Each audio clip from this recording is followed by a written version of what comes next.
so much, Geeta. I think that was a really provocative talk and helping us to already sort of come to the issue and challenge of quality of care in a very different way, sort of questioning the frameworks that we often apply and raising new ways of thinking about the problem. Next, I'd like to invite Professor Dominic Montague, who is an Associate Professor of Epidemiology and Biostatistics at the University of California, San Francisco. His work focuses on maternal and reproductive health quality, as well as on the private sector and health systems interventions. And Dominic is going to propose a framework to deliver quality.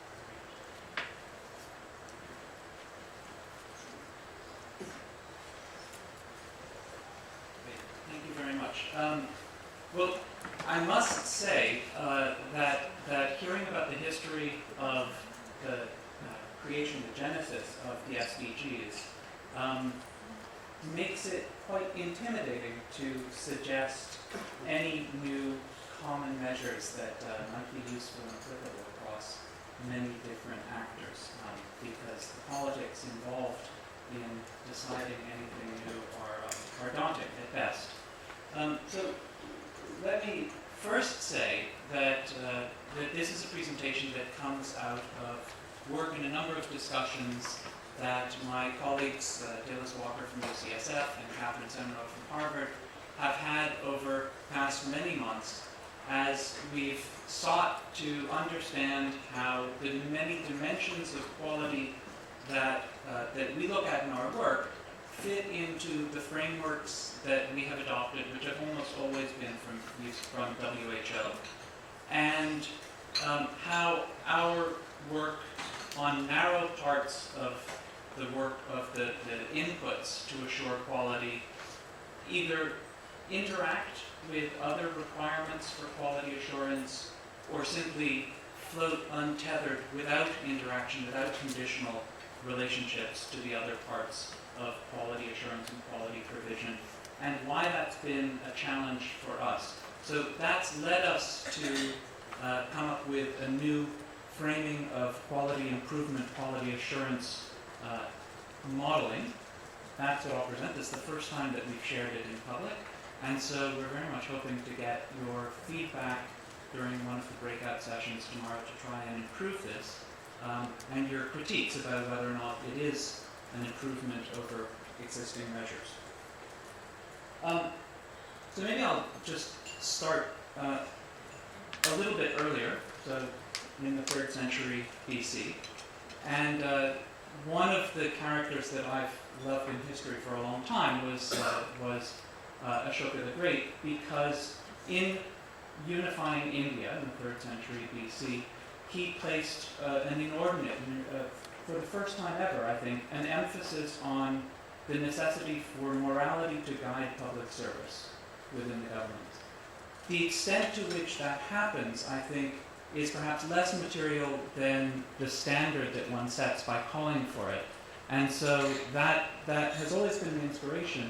And I learned about this because it was an inspiration to a fellow at Harvard named Bill Drayton, who created an organization called Ashoka, which was created to identify and then support social entrepreneurs. And one of his thoughts on what social entrepreneurs do that's special has stuck with me, which was to say that every successful organization has to make the transition at some point from being defined primarily by repetition to an organization that is defined by change and managing change. And so I think that's certainly true for health service provision and the world of health systems and the world that we live in. But it's also one of the reasons that understanding what goes into quality is so difficult, because change is inherently difficult to pull apart and make sense of. So now let me just, we went back. Let me just send you all back to your undergraduate education, Sociology 101.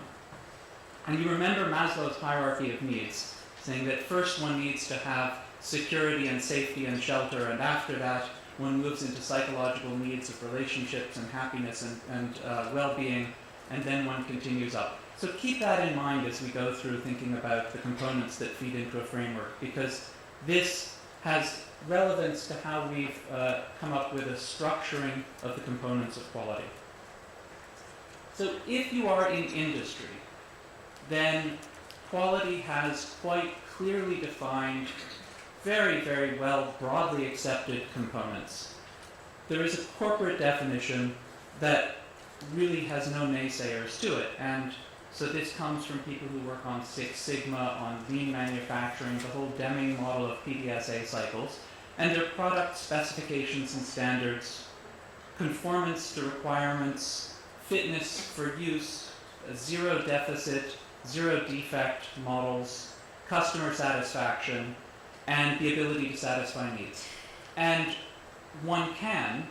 people have tried to apply this to health services, and it works very, very badly, because it leaves out so much around human interaction, around the processes of delivering care, and this is essentially a model for a very linear, completely controlled delivery model, which is not the way health works.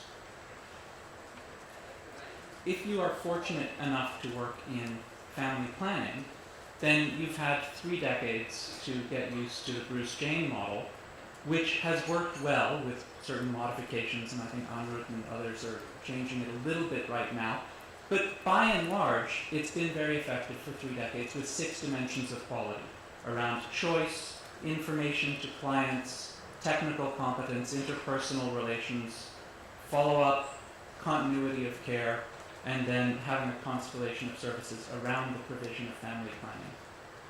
That is a very effective model which has stood the test of time, as I say, since 1990, I believe. It is perhaps not sufficient to deal with maternal health quality. So and I'm sorry, because there are a lot of back and forth, but it does all build towards maternal health quality, I promise. So Donabedian, Avendis Donabedian in the 50s came up with a framing for quality, for understanding quality in terms of structure, process, and outcomes.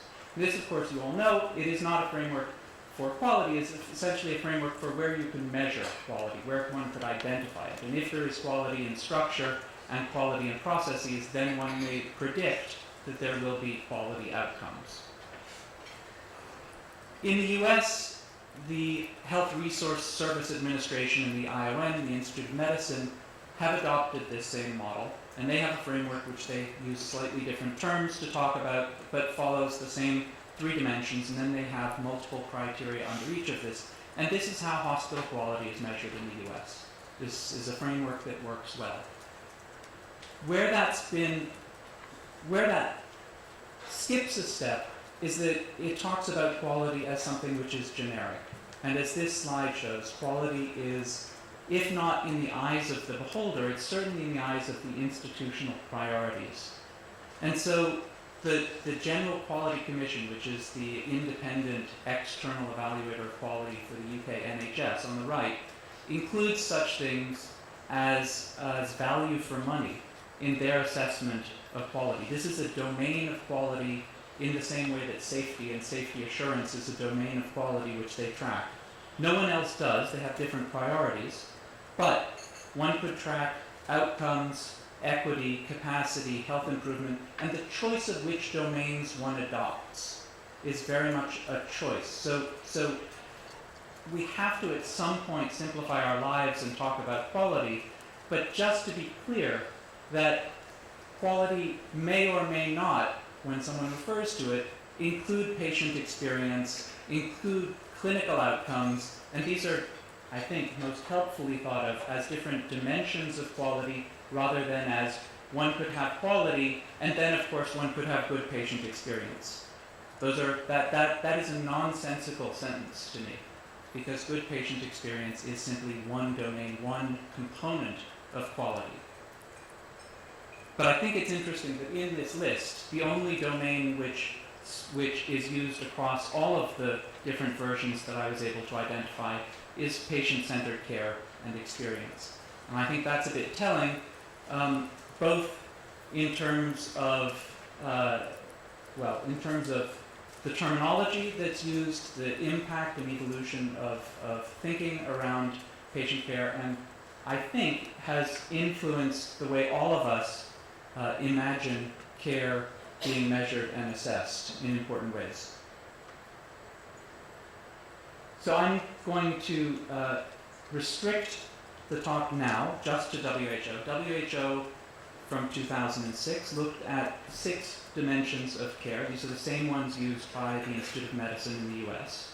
Safety, effectiveness, patient experience, timely care, efficiency, and equity. And these got updated 3 years ago, as I'm sure you know, into a model specific for maternal and child health care, which took those same 6 dimensions and put it into a more comprehensive framework that looked at their relationships. So, for example, safety and effectiveness can be found summarized under the provision of care in terms of evidence-based practices for routine care and management of complications.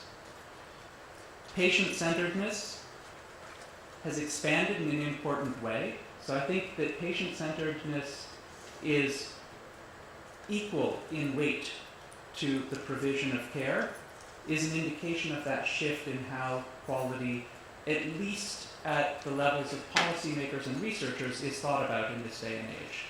And so patient-centered care has 3 measures here: effective communication, respect and dignity, and emotional support.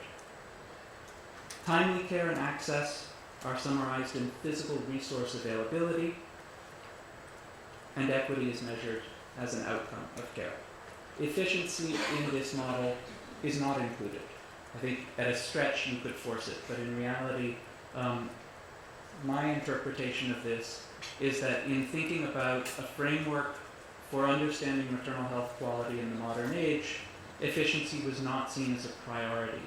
That this might be something which gets added on, this might have priorities to governments and regulators, but in terms of trying to understand and define quality, this was not something that WHO is suggesting to focus on. There are 3 new additions, however, which never showed up before, which are remarkable in part because they come up again in our discussions today. So looking at actionable information systems, referral systems, and human resources, pulling those out. And so I think it's very useful to imagine this framework for MNCH quality as, I guess, a framework that allows for greater specificity of the inputs required for quality, but essentially is talking about a conceptualization rather than action. Or at least this is the way in our discussions that we have found this to be useful and also found it to not serve our needs. That this is a very good framework to understand quality. It's less useful in terms of understanding how any of our specific interventions to improve different aspects of quality may or may not relate to or be contingent upon other inputs for quality assurance which are happening or not happening. And so from this, we took a step back and, using the same overview of a health system, looked at an environment, inputs, process, and outcomes, and considered the inputs that were necessary. Well, clearly infrastructure. If one doesn't have electricity, running water, buildings, transport, then it's not possible. Funding, again, simplistic, but without funding pulled out as a specific input, it drives much of what is healthcare delivery quality, responsiveness to patients, attendance, people on ward and the availability of functioning equipment and referrals, human resources, both the provision of and the incentives of, medicines and medical equipment, for obvious reasons, and then communication, meaning communication between providers and patients, between different levels of the health service, and communication, recording of practices and experience and guidelines, and the technology to assure that those linkages between different levels of the health system work. This is our take. For the processes, there are three processes that we thought were important. These are, because it's a framework, it's abstract, clinical best practices, person-centered care best practices, and referral systems. And then we imagine, from our experience, we included, let me say, a set of inputs which are critical in processes to drive those three measures of clinical practices, person-centered care, and referral systems, that those happen in the context of motivated staff with skills and the capacity to deliver care, and the leadership that generates those activities, that guides those activities.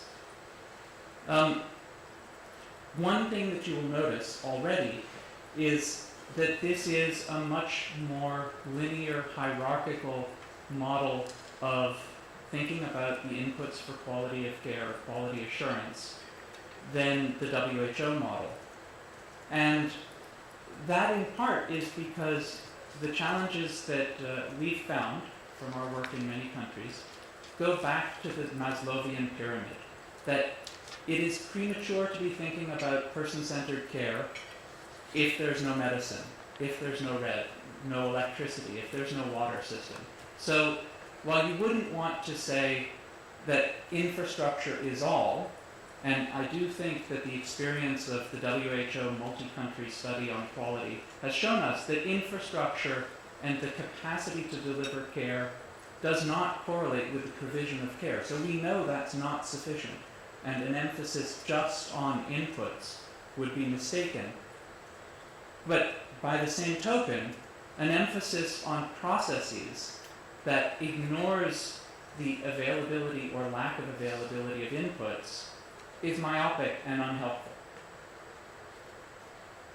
And I'll just say that from my own experience, this is not having had a context in which to think about the different prerequisites for assuring patient-centered care, which is where much of my work focuses, has led me to do things which didn't make sense, which were never going to be successful, because where patients are delivering in the hallways and there's no one to provide any kind of services and the lights go off, thinking about how well one is treated is clearly premature.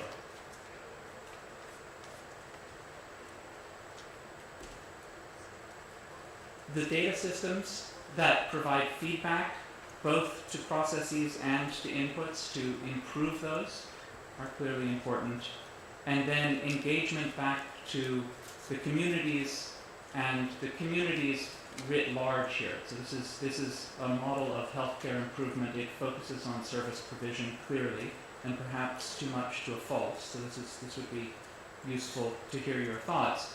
But we can imagine that having engagement back and forth matters depending upon the wealth, education, distance, ethnicity of the populations that should be served. And so those relationships between the points of service provision and the community and the larger environment in which is being served have to matter.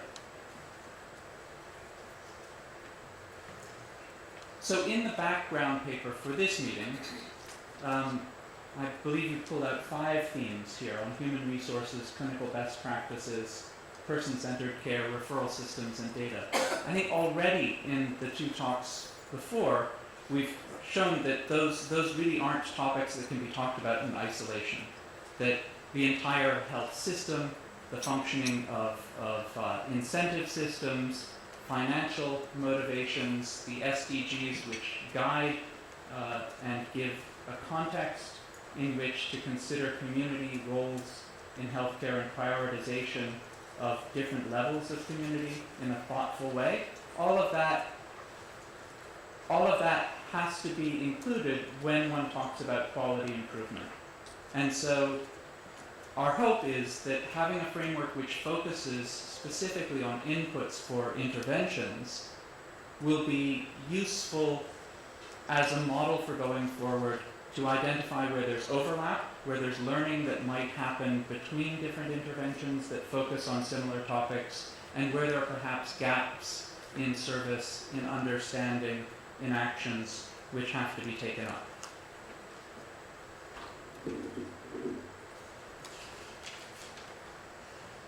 So,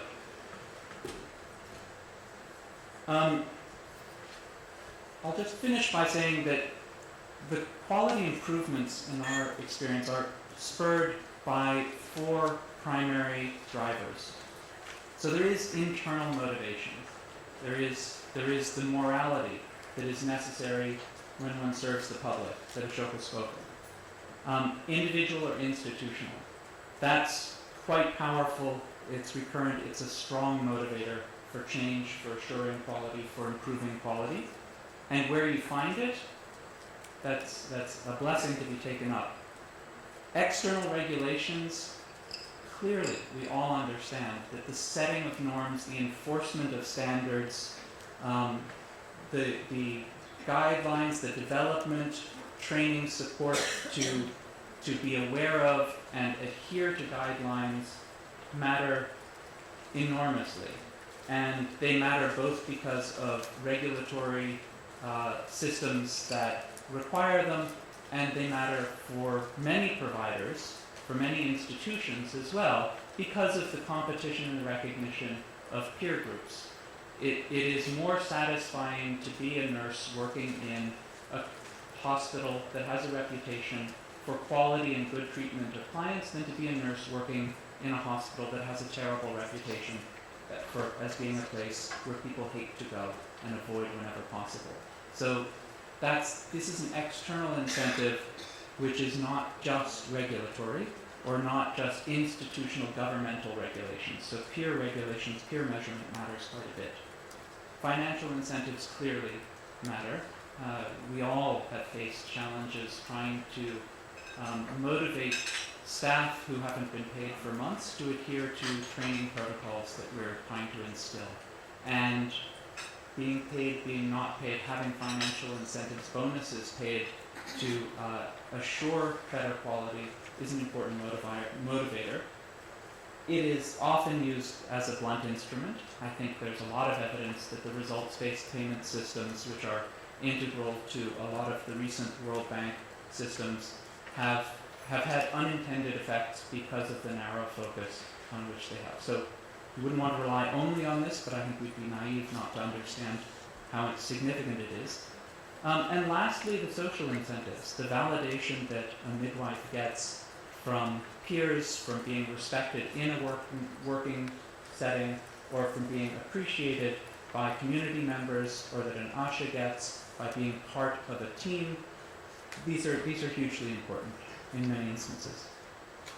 So we hope that during discussions over the next 2 days, and certainly during the breakout tomorrow afternoon, you will all consider the extent to which this framework is useful to you. Can you imagine the work, the research and the interventions that you're working on fitting within this? And if not, please let us know, because we feel that the need is quite significant, and we wouldn't at all pretend that this is complete and finished. So we would very much welcome your guidance on how to improve this and identify what's missing. But we think that this will be a useful structure to think about as we go forward over the next 2 days.